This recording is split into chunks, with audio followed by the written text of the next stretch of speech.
Doctor ইউনূসের প্রশাসন on fire. আমার কাছে এটাই মনে হয়েছে।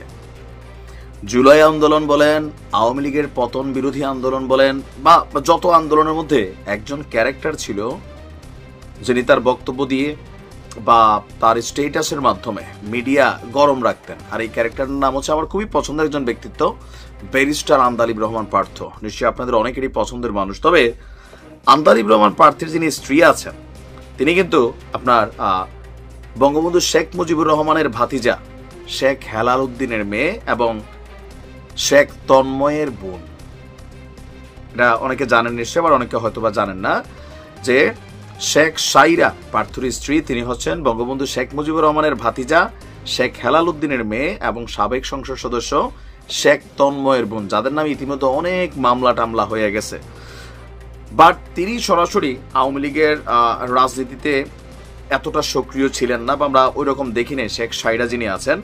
আর শেখ হেলাল আওয়ামী লীগের রাজনীতিতে সক্রিয় ছিল এবং বাগেরহাট 1 আসন থেকে নৌকা প্রতীক নিয়ে সদস্য নির্বাচিত হয়েছিলেন।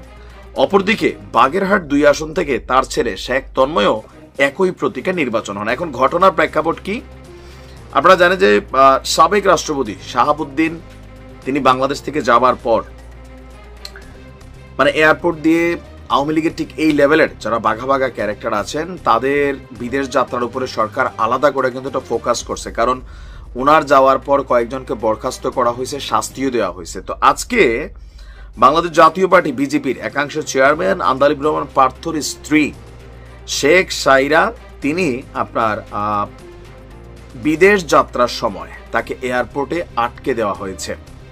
তথ্যসূত্র বলছে যে শাহজালাল আন্তর্জাতিক বিমানবন্দরের ইমিগ্রেশন কর্তৃপক্ষ তাকে থাইল্যান্ডগামী একটা ফ্লাইটে উঠতে দেননি। তিনি সম্ভবত চিকিৎসার জন্য অথবা ভিজিটের জন্য হোক, সফরের জন্য হোক, যে কারণেই হোক তিনি থাইল্যান্ড যেতে চেয়েছেন, অথবা দেশ ছাড়ার তো ওনার প্রশ্নই ওঠে না আমার কাছে মনে হয়, কারণ তিনি আওয়ামী লীগের রাজনীতিতে অন্তত পার্থর স্ত্রী তাকে আমি কখনো দেখিনি, হইতে পারে তিনি আলাদা ছিলেন কিনা। তা এখন এই যে তাকে আটক দেওয়া হয়েছে এ নিয়ে সোশ্যাল মিডিয়াতে একটা মোটামুটি ঝড় বইছে। কেউ কেউ বলছেন আলহামদুলিল্লাহ। কেন? কারণ তিনি শেখ হেলালের মেয়ে, কিন্তু তিনি যে পার্থ ভাইয়ের স্ত্রী ওইটা আবার অনেকে ভুলে গেছেন। এখন এই বিষয়টা নিয়ে ব্যারিস্টার আন্দালিব রহমান পার্থের প্রতিক্রিয়া কি সেটা এখনো আমরা জানি নাই, মাত্র এই কয়েক মিনিট আগের গল্প আমি যখন এই নিউজটা করছি। তবে তিনি আওয়ামী লীগ পরিবারের কন্যা, আপাতত এটা তার আইডেন্টিফিকেশন। যেহেতু তিনি, আমি যতদূর জানি, আবারও বলি জানাতে ভুলও হইতে পারে, আওয়ামী লীগের মহিলা শাখা অথবা মহিলা আওয়ামী লীগ অথবা মানে কোনোভাবেই আপনার ওইরকম তার কোনো সম্পৃক্ততা আমার জানা নেই। বাট যেহেতু তিনি বঙ্গবন্ধু পরিবারেরই সন্তান, সেই জায়গাতেই সম্ভবত তিনি আপনার এই জায়গাটাতে এসে আটকে গেছেন। এখন তার বিরুদ্ধে কি কোনো অভিযোগ আছে বা তাকে বিদেশ যেতে বাধা দেওয়ার জন্য কোনো সংস্থা বা কোনো কমিশনের কোনো চিঠি বা নির্দেশনা কি ইমিগ্রেশনের কাছে আছে? সম্ভবত আছে, এই কারণে তাকে আটকে দেওয়া হয়েছে। তো দেখা যাক বিষয়টার আসলে রিয়াকশন কি হয়। ভালো থাকুন।